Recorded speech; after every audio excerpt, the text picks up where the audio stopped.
Je viens dire d'abord merci à Dieu. Nous avons un Dieu bon et fidèle. Et il nous donne encore une fois de plus cette occasion.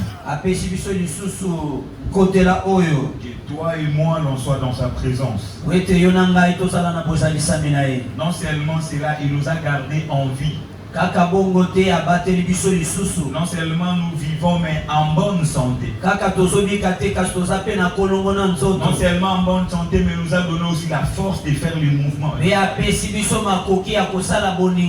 Nous pouvons nous déplacer. À lui seul soit la gloire.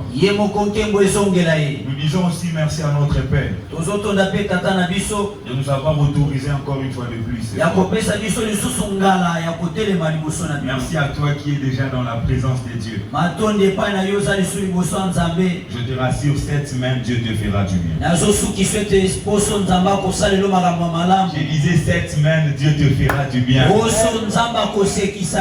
Amen. Amen. Alors nous allons lire la parole de Dieu ce soir dans le livre de Jean, chapitre 14e, le verset 1er. Et puis nous allons encore lire Psaume 91, toujours le premier verset. Église, s'il te plaît, lèvons-nous pour honorer la parole de Dieu. Je disais Jean chapitre 14e, verset 1er.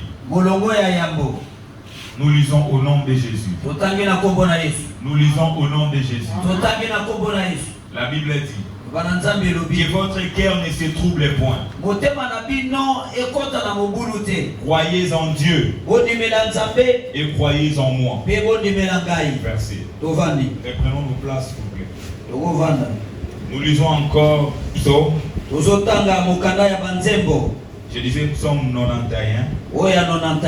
Toujours le premier verset. La Bible dit ceci. C'est lui qui demeure sous l'abri du Très-Haut repose à l'ombre du Tout-Puissant. Amen. Amen. Il y a une personne qui a écouté la lecture de la parole de Dieu ce soir. Dans Psaume 91, la Bible dit c'est lui qui demeure sous l'abri du Très-Haut repose à l'ombre du Tout-Puissant. Alors ce soir nous allons par la grâce de Dieu continuer avec les petits sujets que nous avions débutés l'autre fois. Comme je le disais tantôt, nous sommes dans une semaine bénie. Une semaine qui n'est pas comme toutes les autres semaines. Il y a les choses que Dieu a prévu de faire et de réaliser uniquement cette semaine.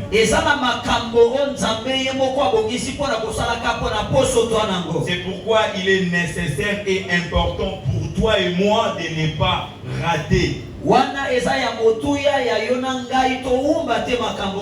De la même manière que nous avions débuté aujourd'hui,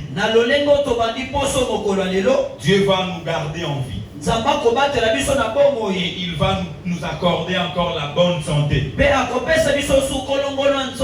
Jeudi, vendredi, dimanche, l'on vient encore découvrir les mystères pour les changements de notre vie. Alors je parle sur un sujet qui s'intitule simplement les processus de la foi. Les processus de la foi. Jeudi, vendredi, par la grâce de Dieu, nous avions eu à aborder quelques points sur ces sujets.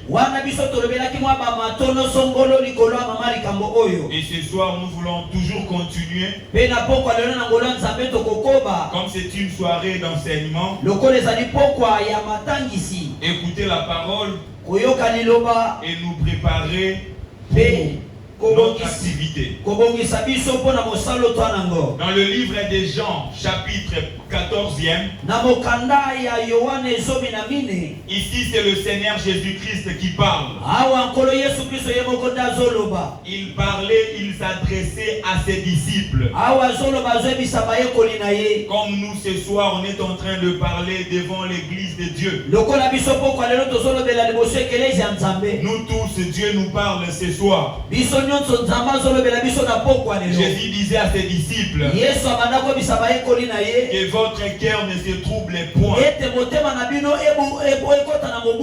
Croyez en Dieu et croyez en moi. En fait, il demandait à ses disciples de croire en Dieu et en lui Jésus.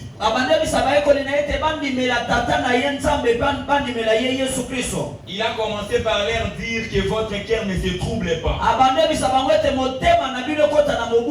Pourquoi? Parce que lorsque l'homme est troublé, il y a un certain nombre de choses qui arrivent. Et ces choses-là n'arrivent pas pour son intérêt. Ces choses-là n'arrivent pas pour le bien de l'homme. Le trouble par définition, c'est ce qui est opaque. Ce qui est impie. Le trouble, nous pouvons encore dire, c'est aussi ce qui est flou. Ce qui est flou. Trouble, ça veut encore dire ce qui ne s'explique pas nettement. Donc ce qui est suspect. Ce qui est suspect. Alors le diable, Jésus sachant que le trouble c'est l'une des choses que l'ennemi, le malin aime souvent utiliser pour nous embrouiller.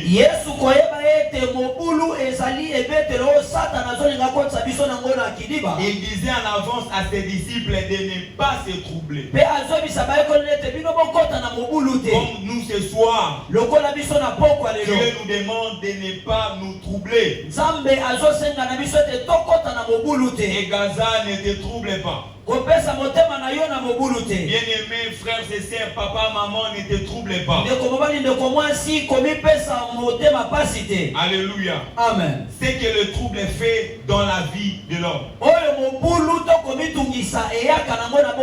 Le trouble fait plusieurs choses. Mais ce soir, nous allons essayer de voir un certain nombre de choses que le trouble fait dans la vie de l'homme. Amen. Amen. Premièrement, le trouble amène plusieurs pensées. Plusieurs pensées. Un homme ou une femme qui est plongé ou qui est prise par ces pièges du trouble, il ne va pas se concentrer sur une seule pensée. C'est pourquoi dans le livre des Juges, chapitre 6e, il y avait un homme qui s'appelait Gédéon. Dieu lui est apparu pour lui dire, vaillant héros, l'Éternel est avec toi. Écoutez la réponse de Gédéon. Dieu lui appelle vaillant héros pour lui dire que l'Éternel est avec toi.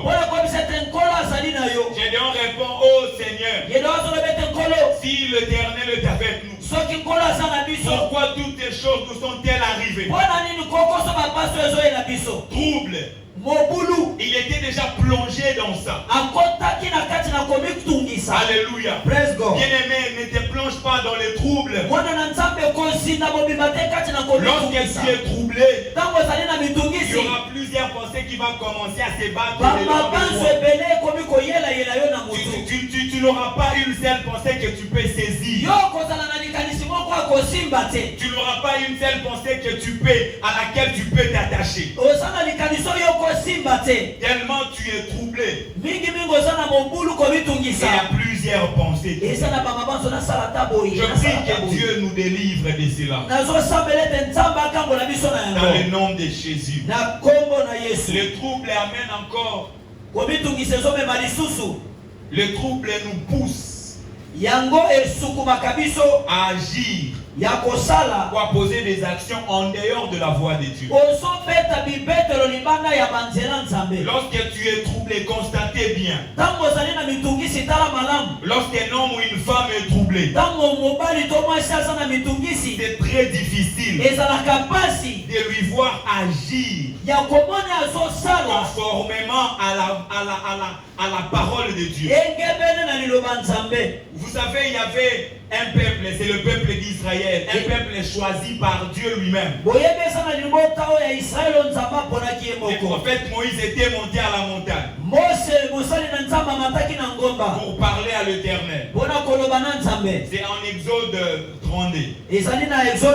Le peuple est resté. On s'est dit, c'est Moïse là, il a traîné, nous ne savons pas ce qu'il est devenu. Aaron, un leader ne peut jamais être influencé par le peuple. Mais c'est au leader d'influencer le peuple. Aaron est tombé dans ses pièges. Lui qui était censé influencer le peuple. Tellement il était troublé, il a été influencé par le peuple. Fais-nous un veau d'or. Troublé. Aaron troublé. Ne connaissant pas ce qu'il pouvait faire, il a eu à faire des choses, à poser des actions en dehors de la volonté de Dieu. À chaque fois que le trouble nous attrape, il y a toujours ce genre d'actions qui s'y accompagnent. C'est qu'on peut constater, lorsqu'une personne est troublée, il peut se plonger dans du n'importe quoi. Mais lui-même ne se rend pas compte. Aaron, pendant qu'il faisait ça, il ne se rendait pas compte. Et même demain, il dit, nous allons organiser une fête à l'honneur de l'Éternel. Simplement parce qu'il était troublé. Un leader qui était troublé par le peuple. En réalité, quelles que soient les difficultés, quelle que soit la grandeur des problèmes, un bon leader ne peut jamais se laisser influencer par un peuple qu'il dirige. Mais lui, Aaron, est tombé dans ses pièges. Il a fait un veau d'or et il a appelé ce veau d'or l'Éternel. Trouble. Je prie que Dieu te délivre de ça aujourd'hui. Amen. Amen. Le trouble, troisième chose. Le trouble étouffe et enlève en nous la confiance en l'Éternel. Le trouble étouffe et enlève en nous la confiance que nous avions à l'Éternel. La Bible nous fait voir l'histoire d'un grand prophète. Il s'appelait Élie. L'un des grands prophètes dans l'histoire de la Bible. Mais il est arrivé une période de sa vie où il était tombé dans le trouble. Il ne savait plus quoi faire. Et il était tellement étouffé. Il était tellement coincé au point que sa confiance en l'Éternel voulait être enlevée. Alléluia. Je prie que Dieu te délivre de ça. Il est allé plus loin pour dire, je ne suis pas plus meilleur que mes pères. Un grand prophète qui demande sa mort simplement parce qu'il était troublé. Il dit à Dieu, toute ma vie je ne suis pas meilleur que mes pères. Il y a certaines personnes à cause du trouble de la vie Ils commencent à souhaiter même de mourir. D'aller même s'étendre. Parce que ce qui lui arrive lui trouble tellement. Il demande à Dieu, Seigneur, tue-moi même dans le sommeil que je pars. Seigneur, enlève-moi même dans ce monde parce que ce trouble me dépasse. Donc le trouble tue en nous petit à petit la confiance que nous avons en Dieu. Et le trouble nous étouffe premièrement. De sorte que tu ne vas plus t'organiser. Tu n'auras plus le temps de faire de grandes choses. Tu n'auras plus le temps de concevoir des grands projets. Tellement tu es troublé par ce que tu vis, par ce que tu vois. Toi-même tu commences à souhaiter même ta propre mort. Simplement parce que tu es troublé. Alléluia. Amen. Le trouble combat toujours les bonnes idées qui peuvent enfanter un bonheur dans notre vie. Je disais encore, le trouble combat toujours les bonnes idées qui peuvent enfanter les bonheurs dans notre vie. Il est difficile et trop rare de voir un homme qui vit dans le trouble d'avoir les idées même pour sa destinée, d'avoir les idées même pour sa descendance, d'avoir les idées même pour son entreprise, d'avoir les idées même pour l'avenir de sa famille, de ses enfants.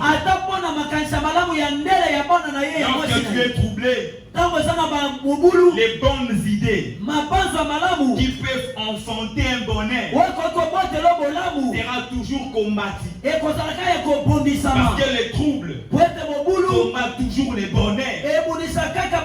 Amen. Vous pensez que c'était en vain que Jésus disait à ses disciples que votre cœur ne se trouble pas? Il savait qu'aussi longtemps que le cœur va demeurer troublé, il n'y aura aucune bonne idée qui peut enfanter une joie. Il a répété aux disciples, croyez en Dieu, croyez en moi. Alléluia. Bien-aimé, arrête de te troubler. Il y a de bonnes idées que tu as. Des bonnes initiatives même pour l'œuvre de Dieu. Même pour ta famille. Même pour ton entreprise. Ton mariage. Pour ton épouse. Ta femme, pour tes enfants. Aussi longtemps que tu vas demeurer dans les troubles, ces bonnes idées ne pourra jamais enfanter un bonheur ou une joie. C'est le diable sait. Aussi longtemps que tu es troublé, les bonnes idées ne vont pas faire quelque chose de bien en toi. C'est pourquoi il est nécessaire et important pour nous à ce temps de la fin, à cette période où Dieu veut changer l'image de notre vie, de faire de notre mieux pour ne plus laisser une place à l'ennemi. Les bonnes idées que tu as toujours eues là, mets ça en pratique. Ça va enfanter un bonheur. Ça va enfanter une bénédiction. Ça va enfanter une joie. Les bonnes idées que tu as toujours eues pour ton parcours académique, elles ne peuvent pas être étouffées, elles ne peuvent pas être combattu par l'ennemi. Mais l'ennemi se sert de ce trouble-là pour mieux le combattre. Mais je crois fermement que Dieu va nous délivrer de ça. Je crois fermement que cette semaine ne passera pas. Tout ce qui t'est troublé ne restera pas en place. Aussi longtemps que Dieu est réel, aussi longtemps que Dieu est vrai, tout ce que l'ennemi s'est servi pour troubler les bonnes idées, n'arrivera pas lundi, cela va disparaître dans ta vie. Parce que nous sommes dans une période qui est la nôtre. La Bible dit qu'il faut connaître les dons de ta visitation. Parce que dans la vie, il y a une période qui arrive qui nous sert le foi. C'est pourquoi vous avez vu même Dieu donner ses programmes. Le thème que le pasteur va aborder, c'est la puissance du sang de Jésus-Christ. Rien ne peut résister au sang de Jésus. C'est pourquoi, quelle que soit la grandeur de ce qui te troublait, ce qui troublait les bonnes idées en toi, aussi vrai que le sang de l'agneau est en permanence en ces lieux, le trouble va disparaître au nom de Jésus.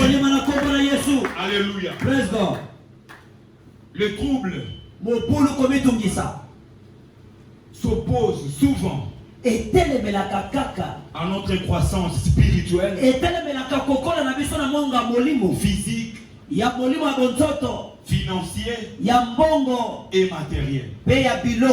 Je me répète, le trouble s'oppose souvent à notre croissance spirituelle, physique, financier et matériel. Bien-aimé, à chaque fois que tu seras troublé et à chaque fois que tu vas commencer à apprécier de rester dans le trouble, tu ne vas jamais connaître la croissance spirituelle. Tu ne vas jamais connaître la croissance physique. Tu ne vas jamais connaître la croissance financière et la croissance matérielle. Parce que lorsque tu es troublé, il n'y a pas moyen que tu aies du temps pour Dieu. Lorsque tu es troublé, il n'y a pas moyen de méditer la parole de Dieu. Lorsque tu es troublé, il n'y a pas moyen de te réveiller une nuit et se mettre à genoux pour prier. Ce trouble-là te dépasse tellement que ta croissance spirituelle est mise en jeu. Ce trouble te combat tellement au point que ta croissance même physique est mise en jeu. Et pourquoi vous voyez toutes ces hommes et femmes qui sont troublés, même la bonne santé physique, la personne n'a pas même le temps de se reposer, mais il ne fait rien. Il peut prendre des heures et des heures en train de penser. Il peut rester 5 heures du temps, 6 heures du temps, sans lire la Bible, sans prier, sans faire quelque chose de bénéfique, mais en train de se poser seulement des questions. Est-ce que ça va marcher? Les enfants vont manger comment? La parcelle. Je vais payer les loyers comment? Je vais m'habiller comment? La femme va faire. Il prend tous ses dons et il se focalise dans ces choses. Alléluia. Il y a des filles, à cause des troubles, ils ont eu à livrer leur virginité parce qu'il y avait tellement de problèmes scolaires académiques. Il n'y avait pas moyen. Il était troublé, elle ne savait pas où trouver cet argent. Elle s'est livrée. Il y a les divorces aujourd'hui, juste à cause des troubles. Un petit trouble dans le foyer. Tu vois qu'un mariage qui est béni être brisé à cause d'un trouble. Un parcours qui a été accompagné de beaucoup de sacrifices.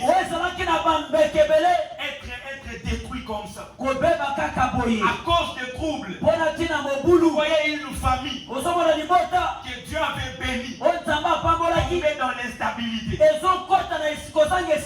cause des troubles. Vous voyez des entreprises Dieu avait fait grâce failles. Alléluia. Amen. Alléluia. Amen. Je prie que Dieu te délivre de ces troubles. Amen.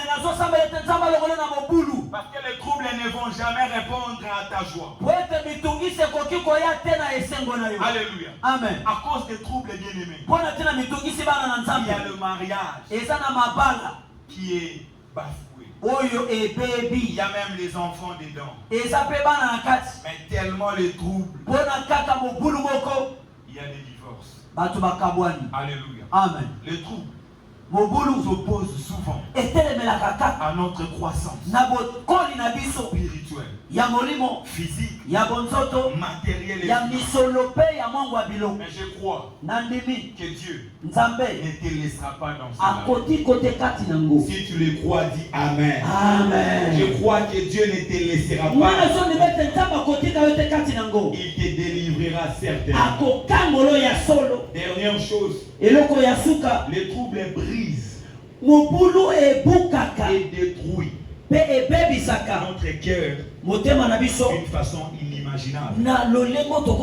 Vous voyez un homme qui est troublé, il peut commencer à haïr les autres pour rien.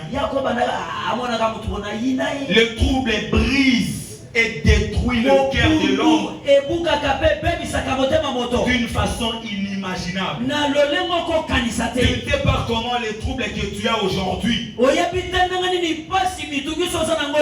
te rendre un incrédule à haut niveau. Tu ne sais pas les troubles auxquels tu es en train de faire face aujourd'hui. Peut faire de toi un païen, une païenne qu'aussi longtemps que tu avais déjà crié au Seigneur. Tu ne sais pas les troubles que tu as aujourd'hui peut détruire ton cœur au point de commencer à haïr même ton propre mari, ta propre femme. Au point que tu commences à haïr tes propres parents, tes propres frères et sœurs. Alléluia. Le trouble brise le cœur de l'homme d'une façon inimaginable. C'est pourquoi Jésus a beaucoup insisté que ton cœur ne se trouble point. Il sait que si ton cœur est troublé, même ta propre maison sera l'enfer pour toi. Il sait que si ton cœur est troublé, même ta propre église peut devenir comme un lieu de feu pour toi. Il sait que si tu es troublé, même ton propre corps peut devenir ton ennemi. Alléluia. Que Dieu te délivre de cela. Je prie que Dieu te délivre de cela. Je disais pendant cette semaine que Dieu te délivre de cela. Rien ne résiste au sang de Jésus. Et toute chose qui s'opposait à toi va se soumettre à toi au nom de Jésus. Tout ce qui s'opposait à toi va se soumettre à toi au nom de Jésus. Alléluia. Alors comment faire? Qu'est-ce que nous pouvons faire pour sortir du trouble? C'est la question que nous pouvons nous poser. Pour sortir du trouble, il y a une chose à faire. Mais avant de le dire, j'aimerais d'abord nous dire pourquoi l'ennemi prend plaisir en nous troublant.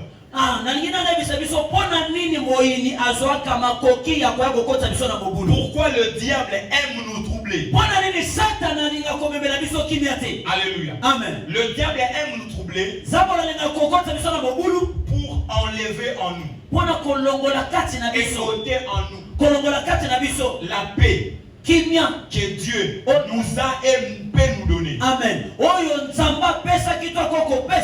Lisons la parole de Dieu dans le livre de Jean 14e, le verset 27e.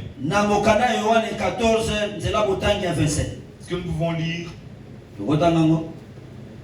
Je disais Jean 14e. Le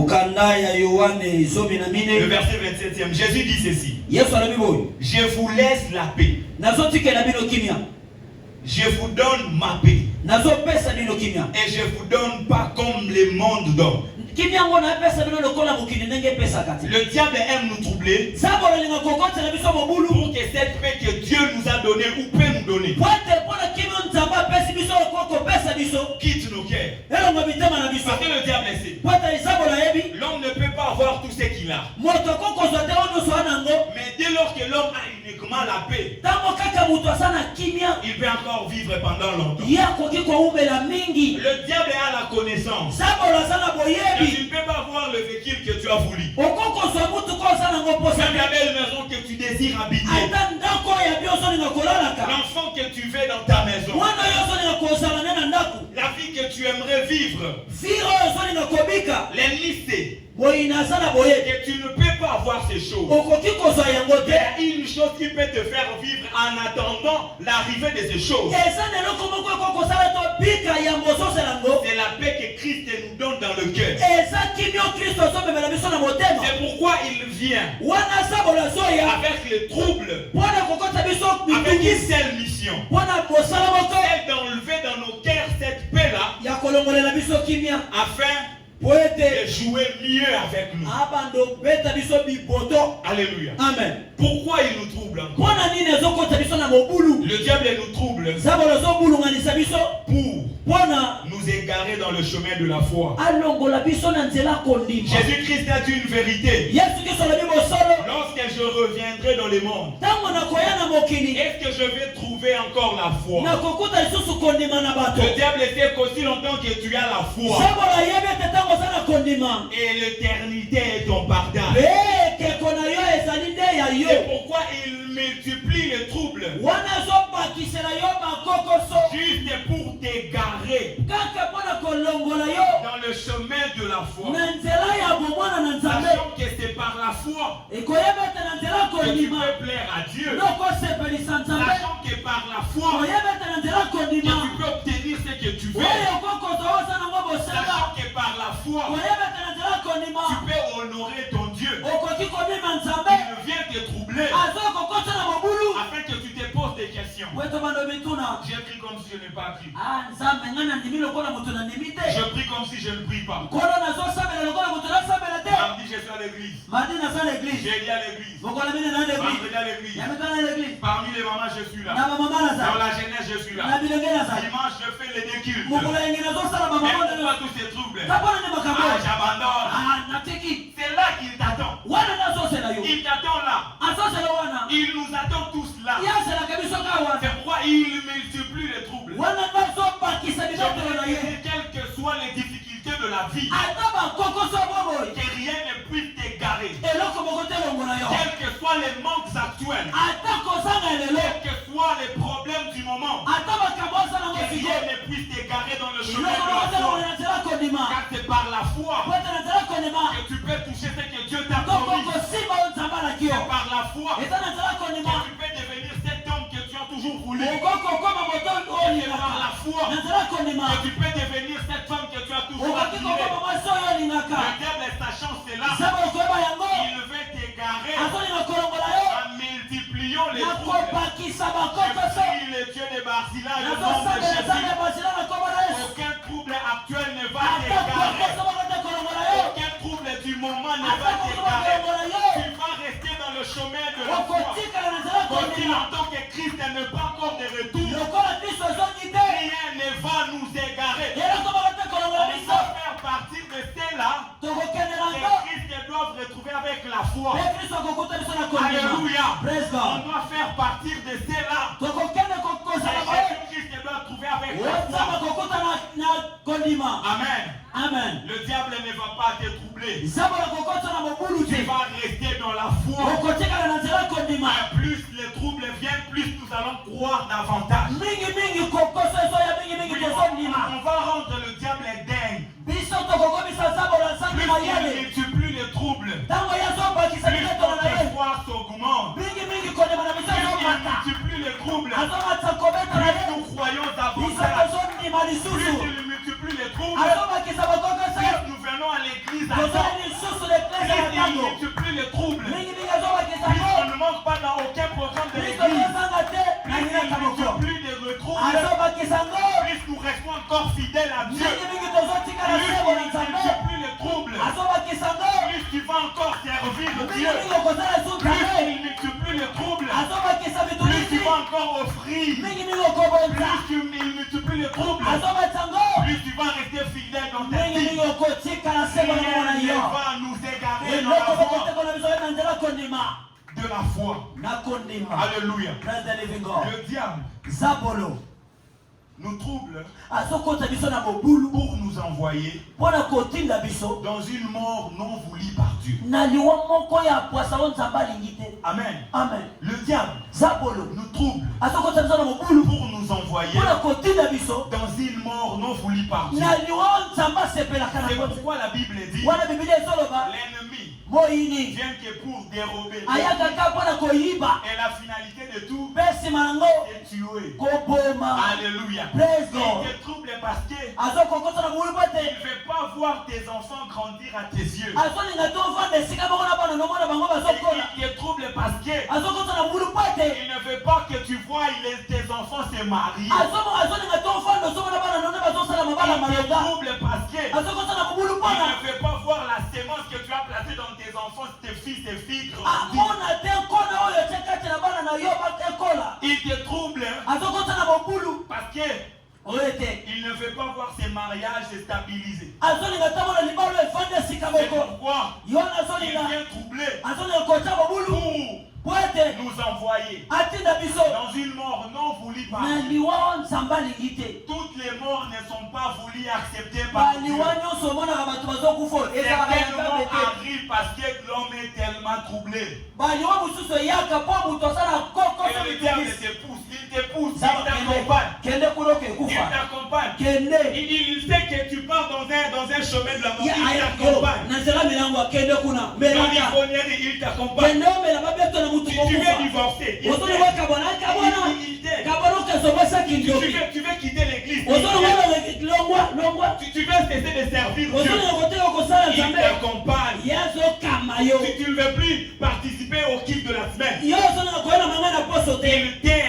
t'aide. Parce qu'il veut t'envoyer dans un chemin de la mort, et une mort non voulue par Dieu. Et quel que soit ce qu'il le fera, nous n'allons pas mourir. Alléluia. Quel que soit ce qu'il va faire, tes enfants vont grandir. Et tu verras tes enfants se marier. Tu verras tes enfants finir les études. Tu verras tes enfants se stabiliser. Tu verras tes enfants heureux. Tu verras tes fils et filles grandir. Et grandir dans la crainte de Dieu. Alléluia. Tu verras cette église arriver à un niveau que tu as toujours voulu. Plusieurs au milieu de nous. Il y a les bien-aimés qui disent souvent, j'aimerais qu'on fasse ceci. J'aimerais que notre église soit. Je prie aujourd'hui que toutes les bonnes idées, tous ces bons projets, toutes ces belles initiatives que tu as toujours eu pour cette église, tu ne mourras pas, tu verras cela se réaliser. J'ai dit que tu ne mourras pas. Tu le verras. Tu le verras. Tu verras Egasa devenir l'église que tu as toujours voulu. Et la mort non voulue que l'ennemi voulait te pousser sera nulle et sans effet. J'ai dit sera nulle et sans effet. Parce que toi, tu as crié à Jésus. Alléluia. Amen. Alléluia. Praise God. Dieu est tellement merveilleux. Alors pourquoi l'ennemi aime nous troubler? J'ai dit, il aime nous troubler parce qu'il veut nous envoyer dans une mort non voulue par Dieu. Alors la question est celle de savoir, que pouvons-nous faire face au trouble du malin et de la vie? Que pouvons-nous faire? J'aimerais te donner une réponse. Ce que tu peux faire face au trouble du malin et de la vie, c'est d'avoir une foi ferme. C'est avoir une foi ferme. L'apôtre Jean dit ceci dans 1 Jean 5. Le verset 4. Parce que tout ce qui est né de Dieu triomphe du monde. Et la victoire qui triomphe du monde, c'est notre foi. La victoire qui triomphe du monde, ce n'est pas les troubles du diable. Ce n'est pas les difficultés de la vie. Mais la victoire qui triomphe le monde entier, c'est notre foi. C'est notre foi. Je voudrais dire à une maman, à un papa, à une jeune sœur, un jeune frère, quel que soit les troubles de la vie et du malheur, aie la foi ferme. Le trouble ne va pas te vaincre. Comme tu es né de Dieu, tu es appelé à triompher. Et cette vie de triomphe est accompagnée par la foi. Ainsi, notre victoire dans le monde ne proviendra pas par de longues prières, par de courtes prières. Mais notre victoire dans le monde dépend de notre foi en celui que nous avions pris. Alléluia. Alléluia. Tout ce qui est né de Dieu triomphe du monde. Et je viens proclamer dans ta vie, si nous sommes dans une semaine bénie, tu vas triompher sur tous les Alléluia. tu vas combler sur toutes les difficultés et que tu as échoué hier, et que tu n'as pas pu faire hier, et que ton intelligence n'a pas eu la capacité de faire. La foi en Dieu cette semaine va t'accorder la victoire au nom de Jésus. Alléluia. La victoire qui triomphe de c'est notre foi. C'est notre foi. Alléluia. C'est notre foi. Il y a deux petites choses que j'aimerais nous dire. La foi ferme nous pousse à faire deux choses. Des choses. La première, elle nous pousse à demeurer.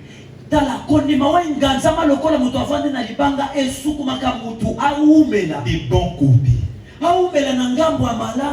La Bible dit, c'est lui qui demeure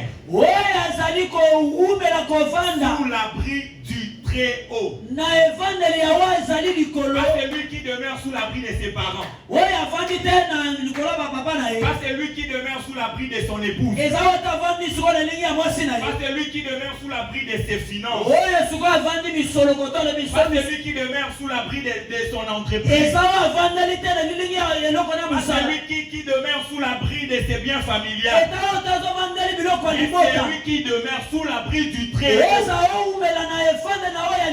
Vu que tu demeures des bons côtés, vu que tu seras toujours victorieux. Parce que nous avons des camps. Les camps de Dieu et les camps de l'ennemi. Et le peuple d'Israël, ils étaient dans le camp de Dieu. Et dans leur camp, il y avait la lumière. Et dans le camp de l'ennemi, il y avait le ténèbre. Aussi longtemps qu'Israël demeurait dans son camp, aussi longtemps qu'ils n'étaient pas aussi surpris. Aussi longtemps que tu demeures sous les programmes qu'on donne en ces lieux, aussi longtemps que tu ne seras pas surpris. Aussi longtemps que tu demeures sur ce qu'on te dit en ces lieux, aussi longtemps que tu vas triompher. Aussi longtemps que tu demeures ce que ton père spirituel te dit, aussi longtemps tu seras orienté par Dieu. Alléluia. Parce qu'une vraie foi ferme, elle pousse toujours à demeurer dans les bons côtés. La foi ferme ne peut pas te pousser à côté négatif.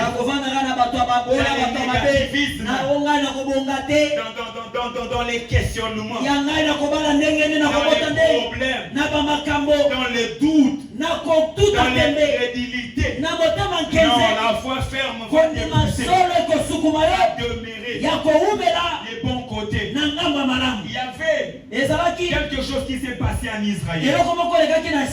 Il y avait une bataille entre le peuple d'Israël et les Philistins. Et il y avait un homme, un seul homme, qui troublait tout un peuple. Un seul, qui s'appelait Goliath. Lui seul, il embrouillait la vie de tout un peuple. Alléluia. Et aucun de ceux qui étaient en Israël pouvait dire un mot. Aucun de ceux qui étaient à côté d'Israël pouvait ouvrir la bouche. Mais il y a eu un petit garçon. Il provenait du champ. Et on lui a dit, va donner à tes frères quelque chose à manger. Depuis qu'ils étaient allés en bataille. Et lors qu'il arriva, il trouva il y avait un sérieux problème. Un problème qui dépassait et les papas et les mamans et tous. Plus grave, ces problèmes dépassaient aussi les rois. Même les rois ne savaient pas quoi faire. Il a dit, jour après jour, Goliath insultait le peuple. Il insultait le Dieu vivant. Et alors que ce jeune homme est arrivé, ce jeune homme il avait déjà fait un choix. Celui de demeurer dans les bons côtés. Il a posé les problèmes.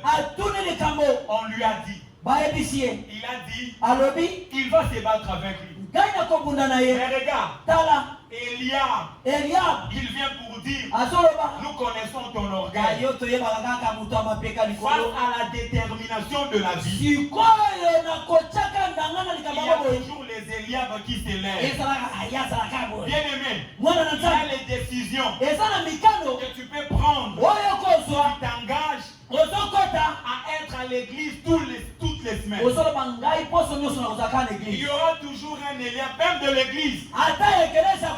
Parce que Eliab était son propre frère. Il dit, on connaît ta malice et ton orgueil. Tu peux prendre une décision. Il faut dire, je ne manquerai plus jamais au kill pour le moment. Tu peux savoir une maman qui vient te dire, là-bas, il n'y a rien d'extraordinaire. Pour que tu t'es décidé. Eliab vient souvent. Donc la décision est prise. Eliab ne vient pas avant la décision. Il vient après la décision. Je peux te dire, je m'engage à soutenir l'œuvre de Dieu. Quel que soit ce que je peux gagner. Eliab peut venir. Non seulement en dehors. Ici seulement. Pour te dire, tu soutiens quoi? Il y a quoi là-bas? Les Eliab ne sont pas de loin. De tout près. Aussi longtemps qu'eux-mêmes ils sont là. Ils ne faisaient rien. C'est lui qui est venu pour risquer. Il veut risquer. Eliab veut s'opposer. La détermination de ta vie dépend de toi-même. La détermination de ta vie n'est pas une histoire collective. La détermination ne dépend pas de ce qu'on va te dire chez tes copines, chez ton copain. C'est ce que tu te décides avec Dieu. Tu te dis, cette semaine il y aura 3 jours. Je serai là à 16h30. Mais il y a un Eliab qui vient. À 16h30 c'est là qu'on vend. On avait dit les marchandises arrivent à 16h. C'est lui qui est en train de combattre ta vie. Eliab voulait s'opposer au progrès de la vie. Les Eliab ne manquent jamais. Alléluia. Amen. Il avait déjà choisi de demeurer les bon côté. Et Eliab vient pour dire tu es orgueilleux. Il y a certaines décisions que tu peux prendre. On t'appelle orgueilleux. Aussi longtemps que tu ne l'es pas. On cherche la parcelle de l'église. Tu dis moi je donne. Tu verras, il y aura les gens qui vont commencer à faire la mathématique. C'est sa décision, ce n'est pas ton problème. Laisse-lui risquer avec son Dieu. Eliab change. Parce que bientôt, nous allons prendre de l'envol. Le personne que tu minimises aujourd'hui, ce sont les mêmes personnes qui vont apporter les changements dans ta famille, qui vont apporter les changements dans ta maison, qui vont apporter le changement dans ton entreprise. Arrête de s'opposer à David, parce que David s'est déterminé. Sa détermination dépend de lui. Alléluia.